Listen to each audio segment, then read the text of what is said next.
হে everyone, আজ আমি তোমাদের সাথে শেয়ার করবো আমি কিভাবে চিকেন বানাই সেই রেসিপিটা। তো প্রথমেই চিকেনগুলোকে ভালো করে ধুয়ে নিয়ে লবণ আর হলুদ মাখিয়ে এক সাইডে ম্যারিনেট করে রেখে দিতে হবে। এরপর আলুগুলোকে বড় বড় সাইজের কেটে নিতে হবে। তো তারপর আলুতে লবণ আর হলুদ মাখিয়ে কড়াইয়ে সর্ষের তেল গরম করে আলুগুলোকে ভালো করে ভেজে নিতে হবে।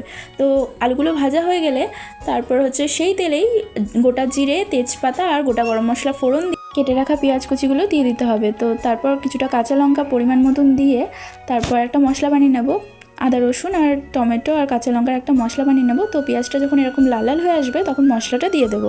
এরপর ওই কেটে রাখা টমেটোটা দিয়ে দেবো। তারপর দেবো লবণ, হলুদ, কাশ্মীরি চিলি পাউডার আর দেবো ধনে পাউডার। তো আর একটু সামান্য চিনি দিয়ে মশলাটা ভালো করে কষিয়ে নিয়ে তারপরে দিয়ে দেবো চিকেন, ম্যারিনেট করে রাখা চিকেনটা, আর তার সাথে দেবো ভেজে রাখা আলুটা। মাংসটা ভালো মতন কষানো হয়ে গেলে পরিমাণ মতন জল দিয়ে ঢেকে দিতে হবে। তো ঢাকনা খুলে যখন দেখবে আলুটা সেদ্ধ হয়ে গেছে আর মাংসটাও ভালো মতন হয়ে এসছে তখন রেডি হয়ে যাবে।